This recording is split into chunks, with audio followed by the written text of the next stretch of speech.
Okay, shall we start? shall we start?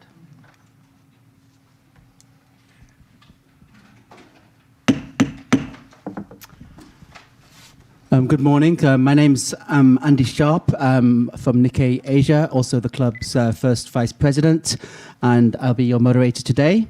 I'll keep this brief. We have Mr. Biden being inaugurated in the US around 2 o'clock tonight, so about half a day beforehand. We have a very good speaker today to discuss the US-Japan alliance and ties between the two countries ahead of this big change in administration in the United States. Our guest speaker is Mr. Kunihiko Miyake. He's a former diplomat and he's the research director at the Canon Institute of Global Studies.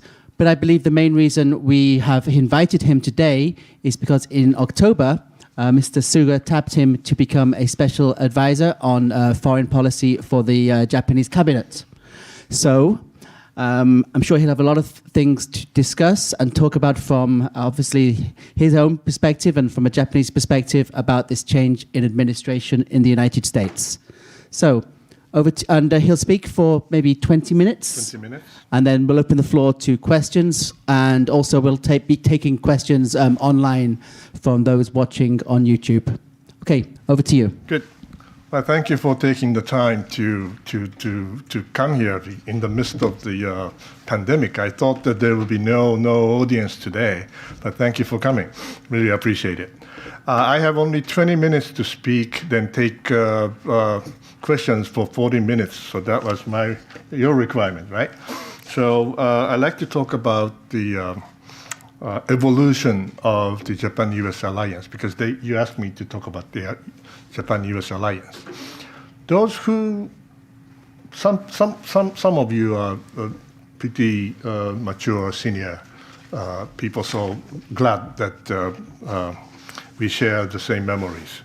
You see, there's a history of evolution of the Japan-US Security Alliance. But before I talk about it, I'd like to share with you how I see the world as of now. There's a strategic sort of or geopolitical, shall I say, transformation in the Indo-Pacific region. Probably for Japan, for the first time since, I would say, 1930s. In the 1930s, you remember, or at least you know what really happened, so I don't have to repeat it. The senkaku incident in 2010 and 2012 are a real clear and present danger for the Japanese, or I would say existential threat for the first time since, I would say not 1945, but maybe since 1853 of the Black Ship.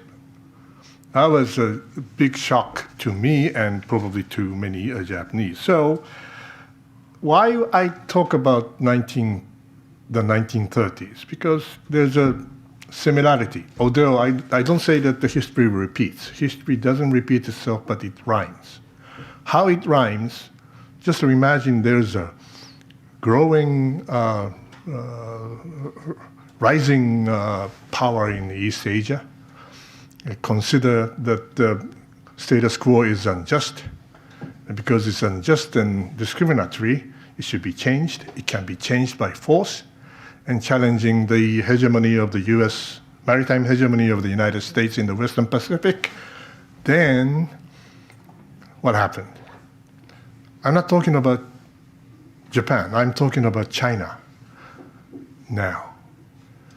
That was the biggest mistake we made in the 30s, but somehow China might be making a similar mistake as we made in a scale 10 times bigger than ours in the 1930s. So it is a very difficult time for Japan because we have to survive. How can we survive? This is the big question for today. I'd like to of course, I can talk about the details of the current state of affairs in the Japan-US Security Treaty business. Although I left the government 15 years ago, so I may not know all the details. But I'd like to tell you how I see the evolution of the security treaty arrangement since the 1950s. The 50s, until 1959, the alliance was unilateral, to be blunt. But in 1960, it became semi-mutual security treaty, finally, thanks to the grandfather of Shinzo. And at that time, for the purpose of contributing to the security of Japan and the maintenance of the international peace and security in the Far East, quote unquote, the United States is granted the use of facilities and areas. This is the kind of a balance, minimum balance we try to make it mutual.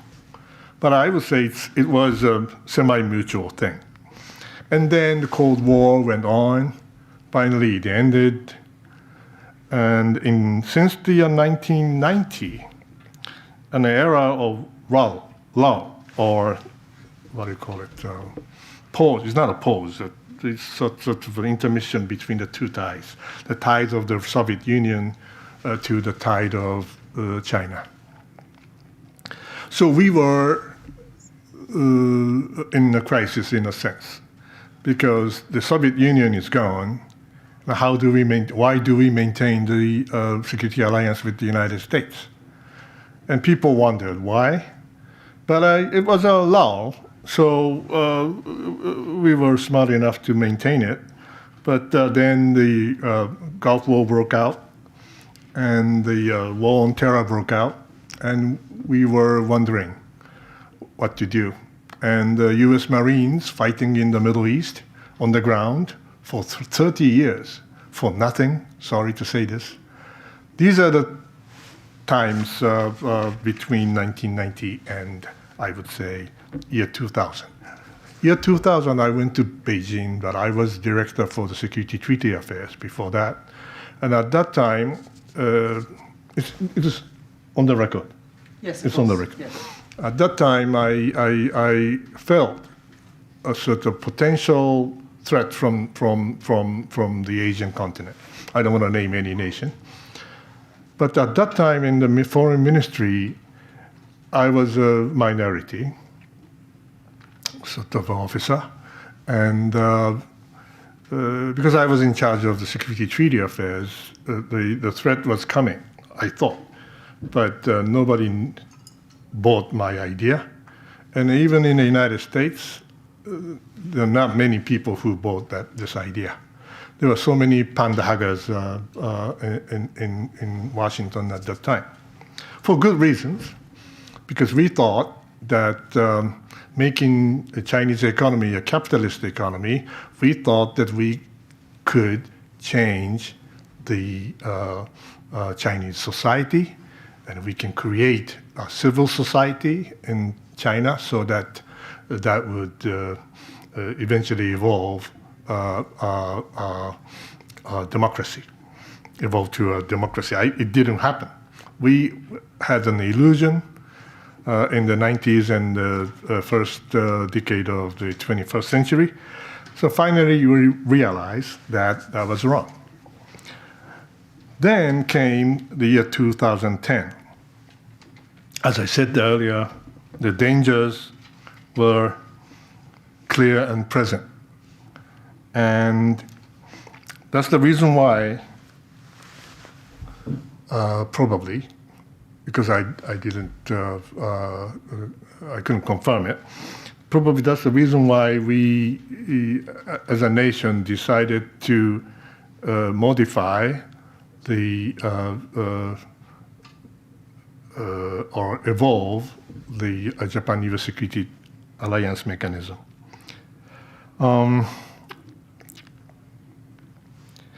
The senkaku incident was a shock, as I said. And then, remember, in July 2014, we changed the constitutional interpretation of the Article 9, and especially the concept of the so-called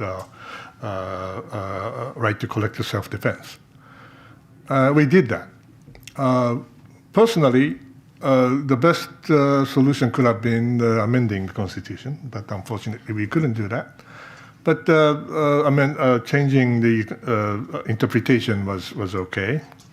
And that really changed the security alliance from the semi-mutual security treaty to, well, I would say de facto mutual security treaty to a certain extent, not full extent. But even the NATO allies of the United States, will they exercise the full, to the full extent of the mutual security obligation? No. Canadians didn't send troops to Iraq. Germany didn't send troops to Iraq at the time when I was in Baghdad in 2004.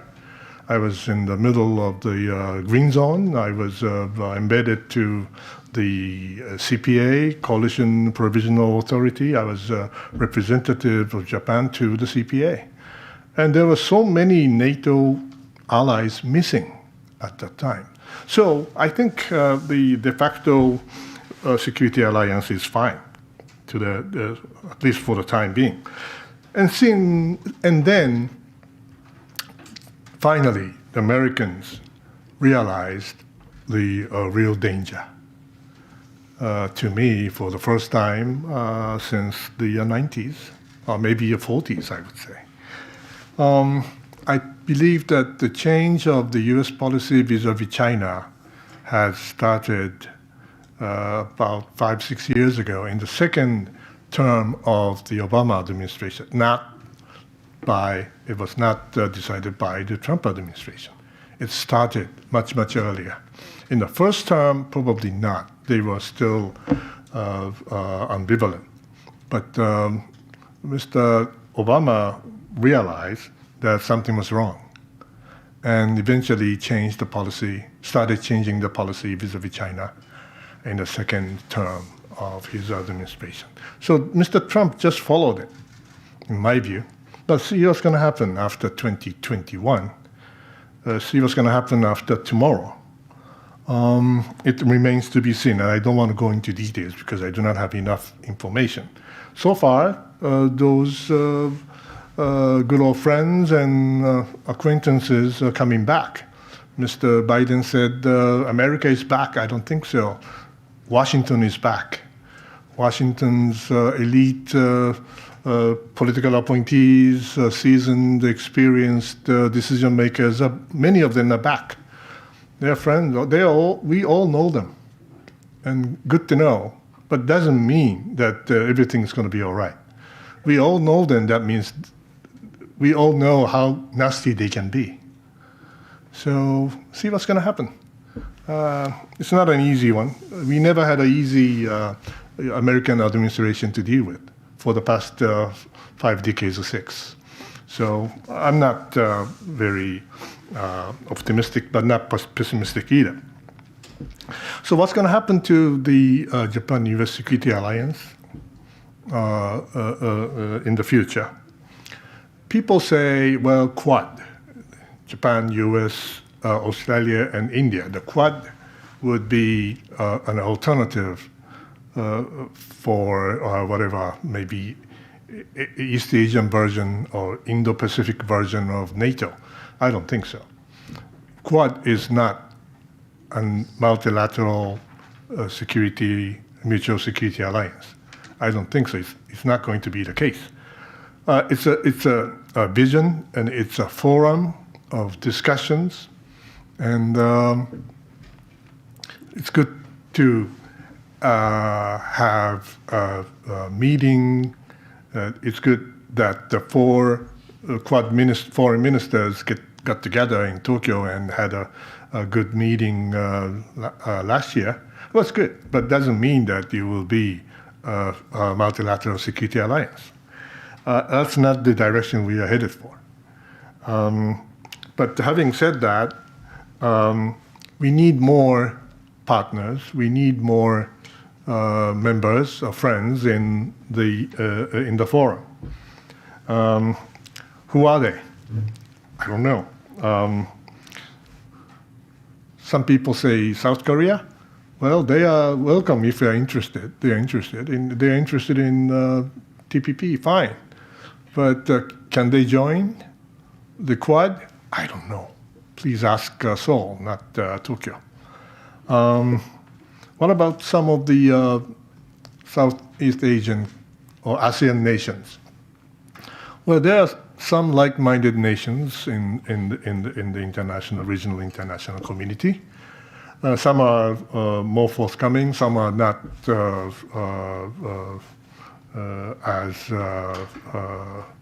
forthcoming as others. Some are reluctant. Vietnam, but Vietnam is a socialist nation. Philippines might be a possibility. Singapore, good candidate, but it's not big. Indonesia, are they willing? There are many, many questions. And I think in the foreseeable future, no dramatic, I anticipate no dramatic sort of a development in the membership of the Quad. I think it's time to make it more established, seasoned, mature sort of kind of forum of discussions. What else? I have 2 more minutes to go. Okay. What Japan should do, or what's going to happen to Japan-US Security Alliance in the foreseeable future? As I said earlier, it looks like most of the American decision makers have no illusions about China, and no illusions about the security situation in East Asia or the Indo-Pacific.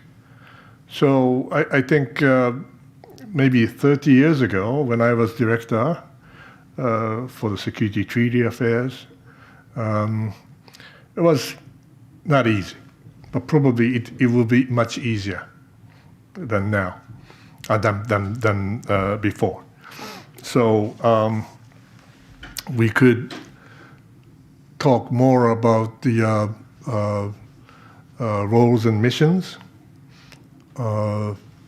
division of labor, international cooperation, interoperability, and many others, which we have not been able to touch upon or work on for years. So I think we need to be more specific. We need to be more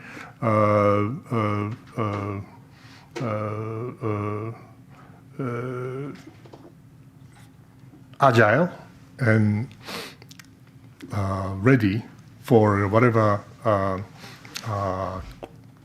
potential crisis or tensions or whatever, not only in South China Sea or East China Sea, Taiwan, Indian Ocean, wherever they are. So that's, I think, the direction and of the evolution of the Japan US Security Alliance that I see it. So that concludes my presentation or whatever. Then I take questions. Okay, thank you very much. Okay, I'm going to take questions now from the floor and also from online. Details are on the website. So let's take some questions from the floor first, and then I'll come to some people online. So, but I like, before that, as you asked me why I was appointed special advisor to the cabinet, I don't know. I have no idea. I know him since 8 years ago. So it's good to have a phone call from him, and let's have lunch together. I had no idea what was going to happen. And after an hour of lunch, he hinted that something could happen to me. And a few days later, the Prime Minister's office called me and do it. So it's an out of the blue surprise. I never solicited that job. So what I'm doing is just to report to the Prime Minister directly, and I'm not interested in the old regular sort of ordinary day-to-day decision-making process, bottom up from the Foreign Ministry or Defense Ministry. I'm not interested in that. I'm not a Prime Minister's office kantei kandyo. I'm not at all. I may advise the Prime Minister, but as a probably second opinion doctor, not the first opinion doctor. Thank you. Okay, let's go to some questions now. Anthony, did you want the first one? Yes? If you come to the microphone, please. Yeah. Just a reminder to all, just give your name and affiliation and keep your questions short, please. Anthony Rowley. I write for the the South China Morning Post. 2 quick questions, if I may. I may have misheard you, but I think you described the senkakus as an existential threat to Japan. Can you elaborate on that? It's rather a drastic sort of statement. And secondly, do you think that the scope for diplomatic discussions with China outside of the framework of the US-Japan alliance is possible? Well, the reason I say that is it's possible that China sometimes thinks that rather than talking to Japan, it's talking to Japan-US. Is that channel, if there is such a channel, fully exploited for one-on-one discussions? Well, I use the expression clear and present or existential. This is true. To be honest with you, we never had that kind of experience before. The government ships are coming, potentially often escorted by the military vessels around the Senkaku Islands. We never had that before 2010. And it was a shock. Don't underestimate that. We thought that goodwill will solve all the questions. No. Even if we have a goodwill, they come. And if we lost interest or willingness to deter, and if we created a power vacuum over there, they would come. That's what I'm saying. And for the Japan-China relations, what you said is right, but I always say that from the eyes of the Chinese, from the eyes of Beijing, from the eyes in Beijing,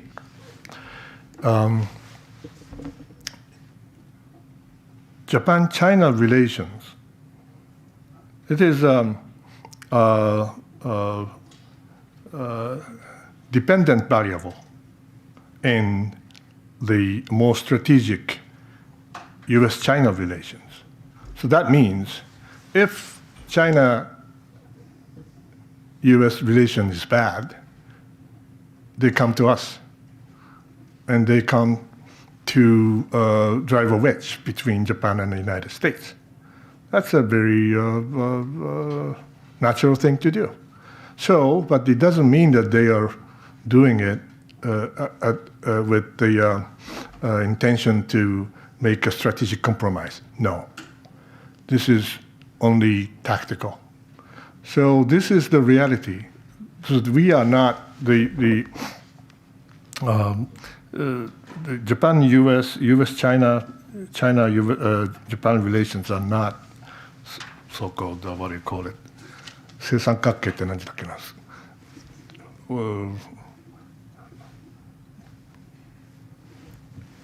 Even triangle or whatever triangle. The 3. But anyway, doesn't matter.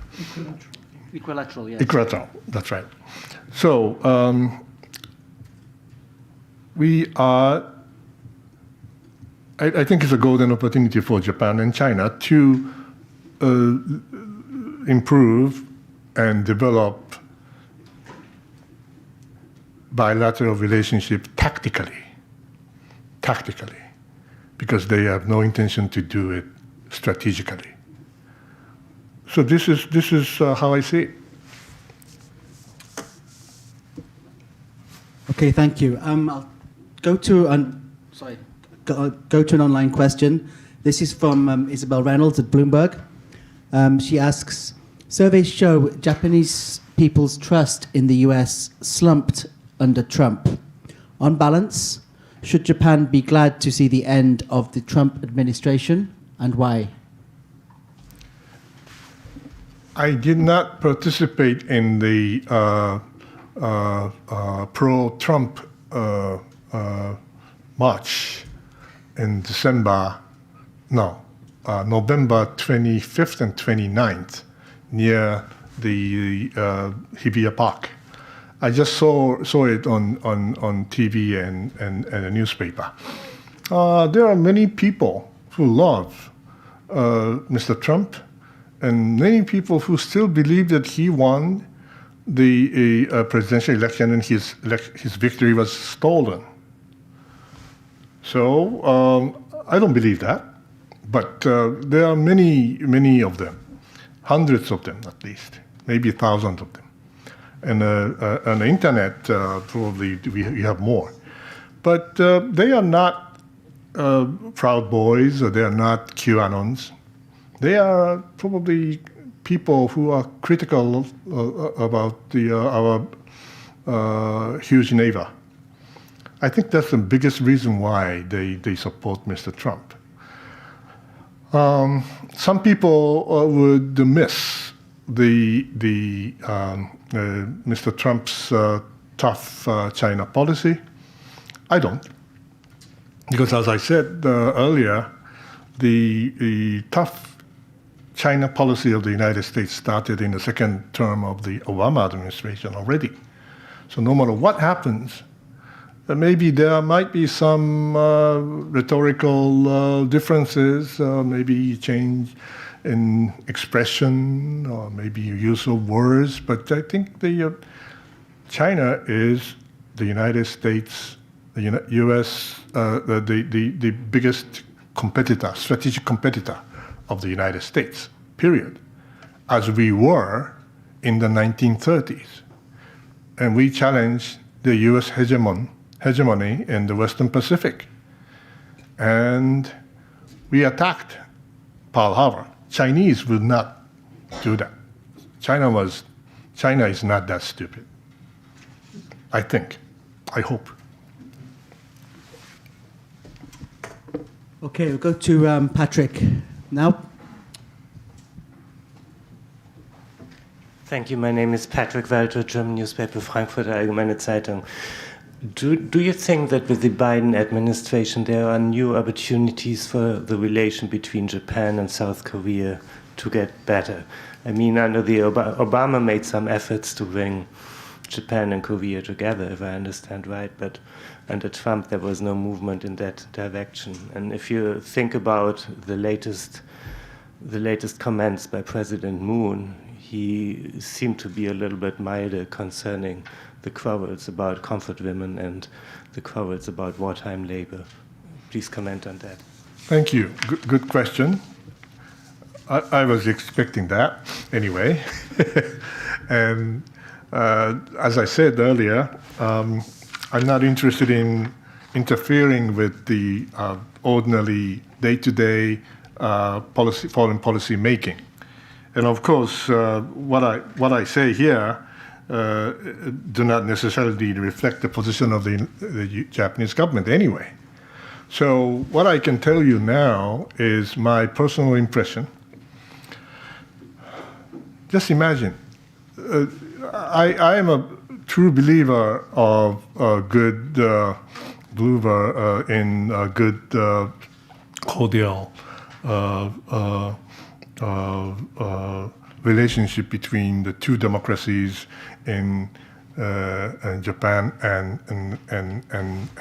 the Korean Peninsula. The real question is the Biden administration, or I would say the Biden administration could be considered as a third in a not negative way, but the third term of the Obama administration.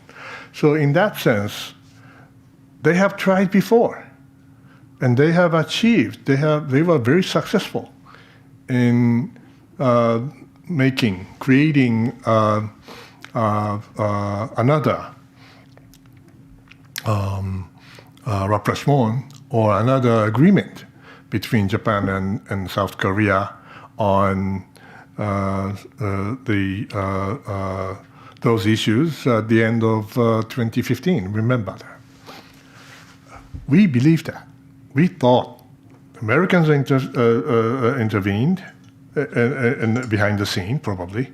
I do not know the details, but it was successful. We thought that there was final, and the goalpost was moved again. How could the Biden administration repeat the same efforts, maybe to a same effect? We might end up with another agreement whose goalpost could be removed again and again. I think this is a big question mark. I'm not sure. If I say final, it means final. If I say irreversible, it's irreversible. But if they say irreversible, it can be moved again. And if it's not final, how can we repeat the same kind of efforts with goodwill or wholeheartedly, seriously, but can we trust the good outcome? I do not know. I really do not know. So we believe in actions, not only words. Words are fine.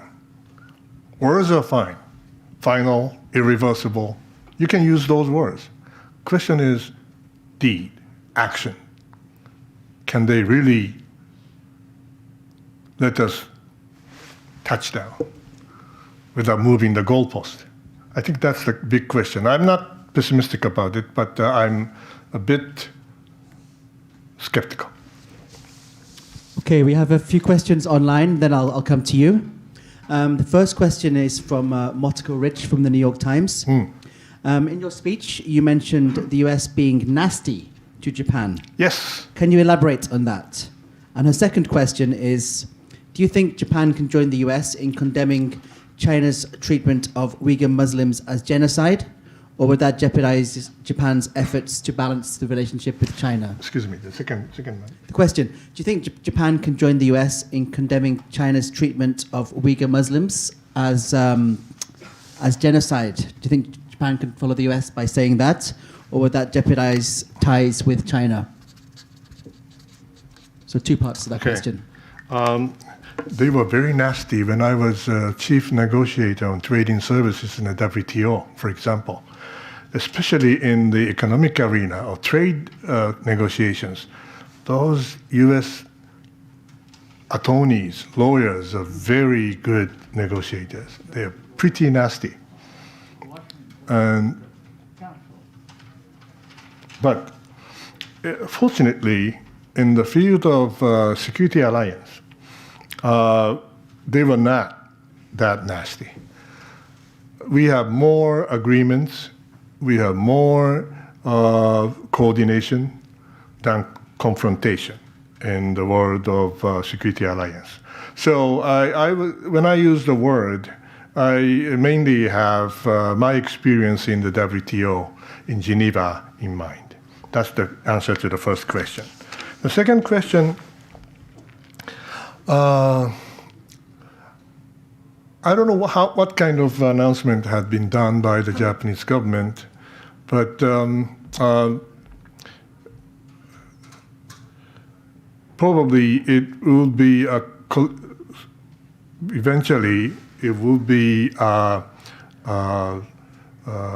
collective concerted efforts to deal with that issue, and including other issues as well, probably in the G7 arena.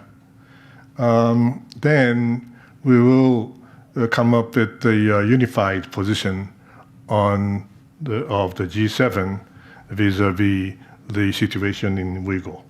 And actually, I've been to Uyghur area twice, and I know the situation very well, although I've never been to the vocational training school. Unfortunately, the Hanization of Xinjiang Uyghur area, autonomous area, is continuing. I first visited there in 2002, and then 10 years later, I visited the Urumqi again, where things are rapidly changing. And I was surprised. Okay, this man here. And we'll go to an online question after this one. My name is Alexander Lenin. I'm from a Russian newspaper, and I would like to ask you about the situation around Iran after the inauguration of Mr. Biden, and what do you think about the role of Suga administration in such situation? All we know, for example, that Mr. Abe was very active to promote, to assist the Middle East situation. What about Mr. Suga?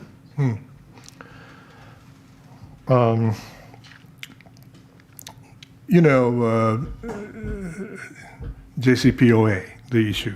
Okay, so I don't have to go into details.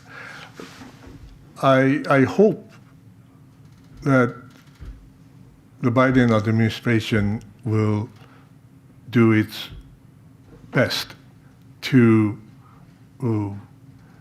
get back to the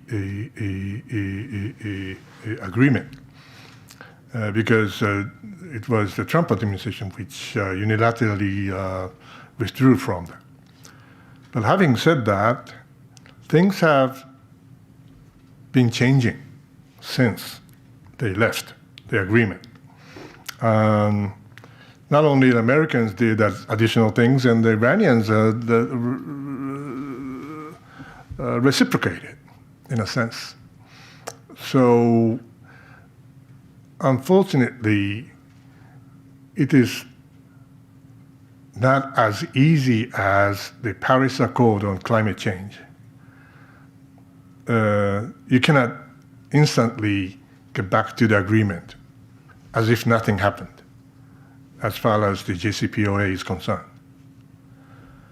And you may probably know that the presidential election in Iran will take place in June, but the Iranian New Year starts in March. No.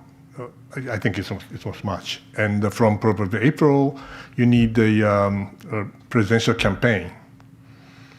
So that means between January 20th, when Mr. Biden becomes president, and maybe Nowruz in March, sometime in March, 12th or 16th, I remember, there are only 2 months window of opportunity. Very small opportunity. And as far as the JCPOA is concerned, we are not a party to the agreement. So we let them work on it, although it's not easy for them to get back to square one. Mr. Abe did a great job. The sending our prime minister to Tehran has been our dream. I was an Arabic language officer in the Japanese foreign ministry, and of course, sending a Japanese prime minister to Tehran, wow, that's a miracle. It was a miracle almost, because Mr. Trump asked him to do that, probably. That's a sort of probably an exceptional case. But he did a great job, and he did a great job in Tehran as well. And I insist that we should be politically involved in the making of peace in the Gulf area, including the issue of JCPOA. So we will continue to closely watch the situation, and if necessary, we are ready to contribute to whatever sort of efforts to re-stabilize the situation in the Gulf area. Okay, thank you. Okay, we'll go to a question online and then go back to the floor. So this is from Simon Denyer at the Washington Post. Mm-hmm. In your speech, you said you were not very optimistic, but not pessimistic either about the US-Japan security alliance under Biden. Can you say more about your reservations and concerns about the alliance going forward? Right. I think it mostly up to the president of South Korea. South Korea? Is that South Korea? No. He said you were not optimistic, but not pessimistic either about the US-Japan security alliance. Oh, security alliance. No, yeah, not South Korea. No, I said I was not. I said I was skeptical. Okay. I'm sorry. I misunderstood. I think I'm more optimistic than pessimistic because it's becoming more and more sort of a even-handed, sort of a mutually beneficial alliance mechanism than before. In the past, the facilities and areas we provide to the United States was almost taken for granted, although there were so many problems at the time, 30, 40 years ago. But now it's becoming more costly. But without those facilities and areas, the United States cannot maintain the presence, robust deterrence power in this part of the world. I don't think they will, but if they lost Yokosuka and Sasebo or Okinawa, they have to get back to San Diego. They have to get back to Honolulu. They cannot do that. And we don't want to see that happen either. So there's a mutual sort of a benefit, not only mutual obligation. So I am much more optimistic about the future of the Security Alliance than maybe 30 years ago when I was director in charge. Okay, thank you. So any questions from the floor? I'd just like to clarify previous answers. Sure. Is that okay, quickly? Okay, and then we'll go to Tom after this. When I asked you about the framework for Japan-China dialogue, you spoke of a great opportunity for Japan and China to develop their relations tactically. Mm-hmm. What is a great opportunity? The arrival of the Biden administration.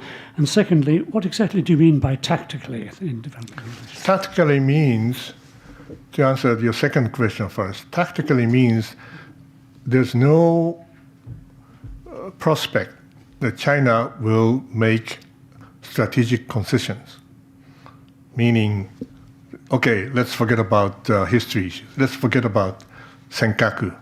Let's forget about history or shrine or whatever. They will not do that. But that, if we cannot solve those strategic issues, there will be no true rapprochement. You see, we did that with the United States. Fortunately, it took us a long, long time. So they were kind enough to send their president to Hiroshima, and we visited Pearl Harbor. It was a rapprochement, sort of. And I hope that something similar will happen with the Korean Peninsula and mainland China. But it takes a lot of time because you need strategic decisions. That's is not likely to happen in the foreseeable future as far as Japan-China relations are concerned. And the first question is, what was it? Well, you said it was a great opportunity for Japan and China to develop. Yeah, because I see, of course, we cannot solve the issue of senkaku. We can develop, improve confidence-building measures between China and Japan. For example, the communication in contingency, or maybe more cooperation outside the territorial disputes. I think we can do a lot. Protection of Japanese citizens in mainland China, or maybe giving a better treatment to the Japanese corporations investing in China, for example. Those things that I'm talking about. Okay, Tom, did you have a question? Yeah.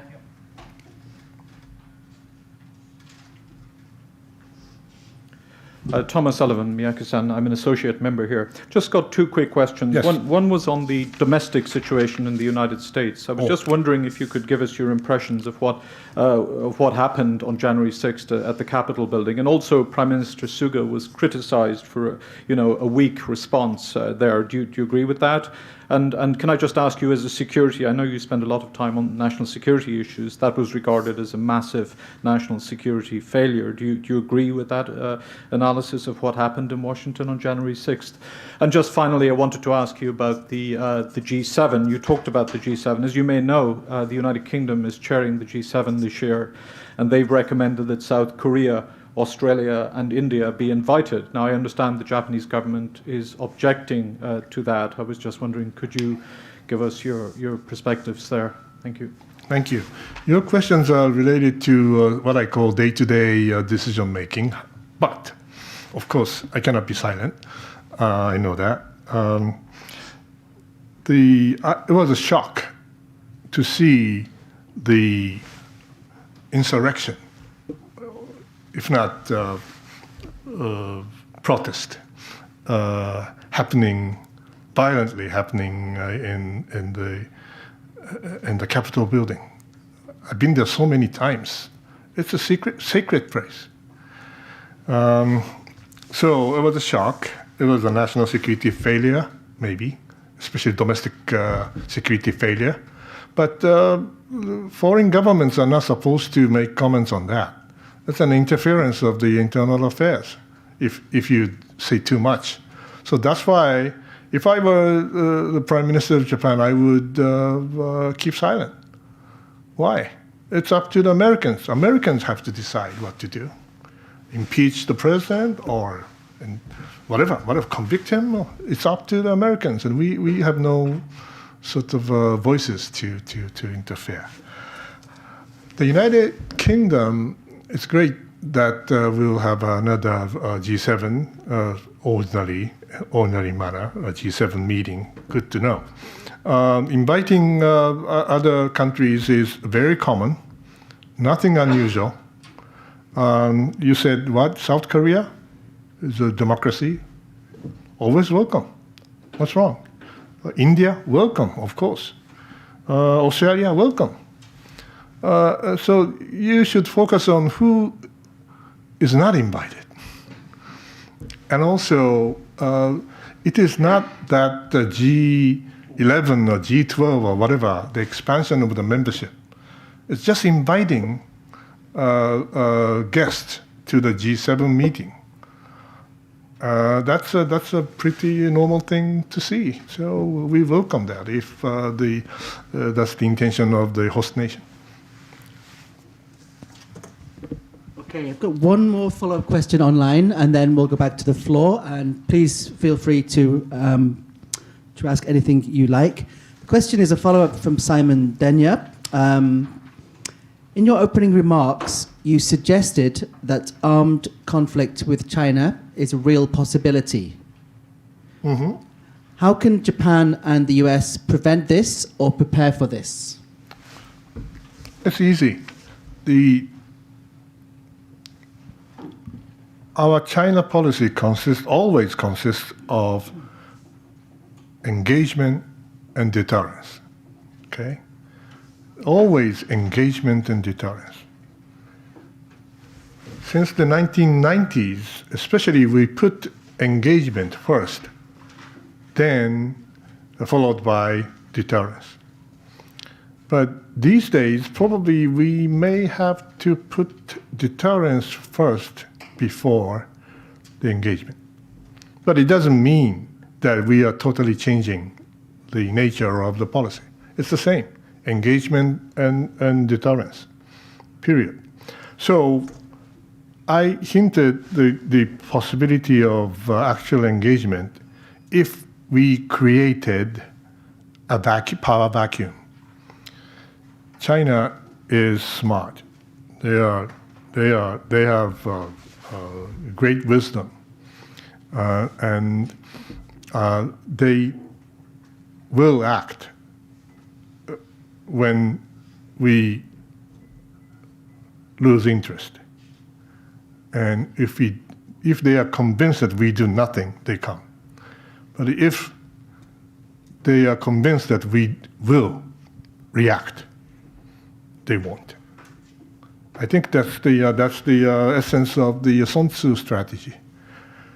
By the way, when I left the government 15, 16 years ago, I went to Geneva and I met an American scholar, and he said, "Oh, you know, Kuni, I'm reading this. It's a Sun Tzu literature, and you know, this is very interesting. It's very, very important. You should read it." I said, "Oh my God, you know, every single Japanese businessman must have read 1 or 2 pages of Sun Tzu strategy. Everybody, every Japanese businessman." He was surprised. Just want to follow up there quickly. You mentioned that we should be putting, in terms of China, putting deterrence before engagement right now. Specifically, what kind of deterrence should Japan be employing to keep China at bay and keep Japan safe? Well, that's a very technical question. And I will recommend you to carefully read the recently declassified NSC paper on Indo-Pacific strategy. That was unbelievable. I never dreamt that I could read most of it 3 years after it was classified. If you read that, and it explains what the United States wants to do. And I think it's quite similar to ours. They want to stay inside the first island chain, and they don't want to see China controls the area. And I think we are on top of just above the first island chain. So I would strongly recommend you to read the declassified paper, which is very, very entertaining, intellectually. Okay, go back to the floor now. You had a follow-up, Patrick. Patrick Walter once again. It's not a follow-up, but I'm wondering about TPP. As you have been involved in trade negotiations as well, do you see any realistic chance that the US is going to rejoin that agreement? Well, that's the question you have to ask the USTR. I don't know who the next USTR is a I think experienced lawyer, I think. You should ask her. We are always ready to welcome Americans back to the TPP-12. And it's a piece of cake. If they say yes, they can come back. But probably for domestic political reasons, it might be very difficult for Mr. Biden to immediately sign a document to come back to the TPP-12 because all politics is local.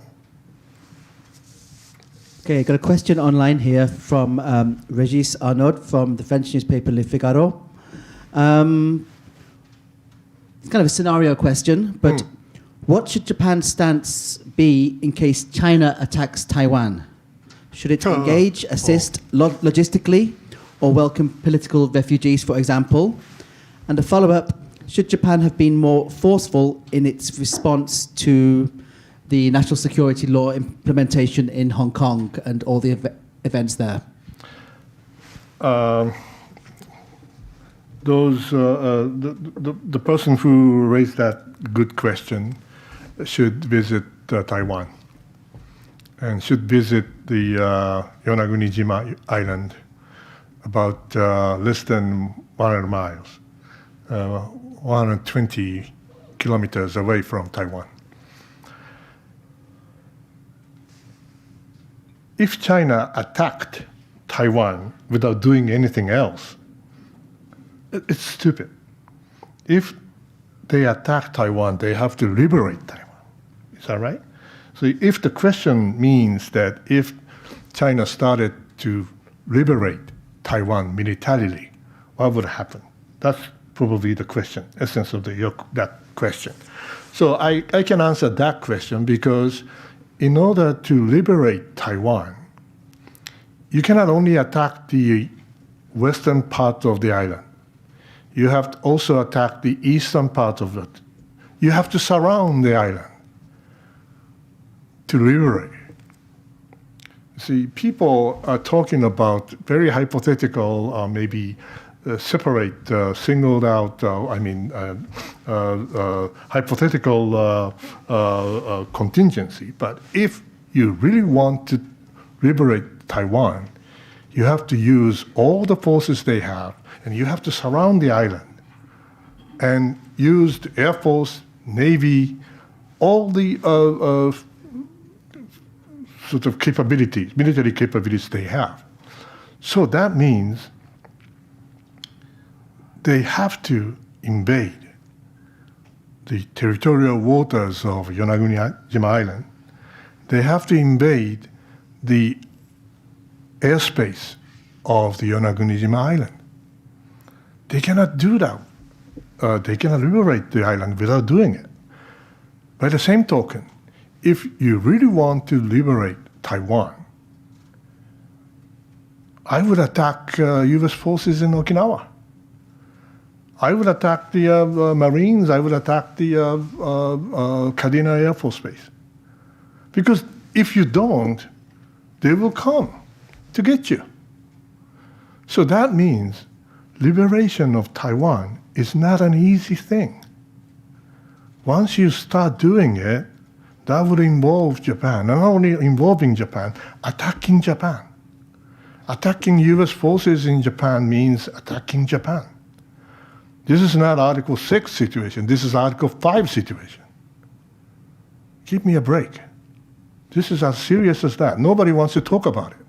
And people in the government cannot talk about it. That's why I'm telling you. There is a possibility of Article 5 situation if they really want to liberate Taiwan militarily. Of course, they want to win without fighting. But if they use and force and attack Taiwan, you have to militarily liberate Taiwan. You have to surround Taiwan. You have to attack U.S. forces in Japan. That's a logical conclusion of mine. And a follow-up on Hong Kong. Japan's stance, criticism that it was maybe too weak in its response to the Hong Kong situation.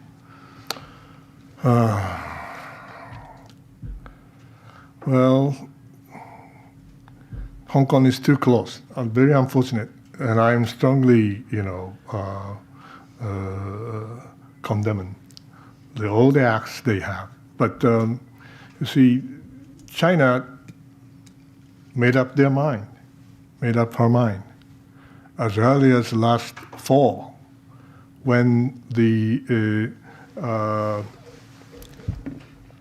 democratic sort of movement just overwhelmed the local elections last fall. I think they might have made up their mind.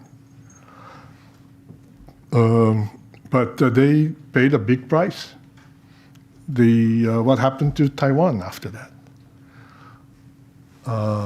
Tsai Ing-wen was elected overwhelmingly. Landslide. Why? Because of their strategic mistake in Hong Kong. So they will pay the price. Okay, we're going to have to wind up the press conference here. We could talk a lot more because there's so much to discuss, but it's been very illuminating. And as a token of gratitude, I'd like to hand you a one-year membership to the FCCJ. That's what I wanted. Thank you very much. So hopefully you can come for a drink with us in the bar once we're past these COVID times. Anyway, thanks a lot to everyone for coming, and we'll close the press conference here. Thank you. Thank you very much. I don't represent the government. Repeat them.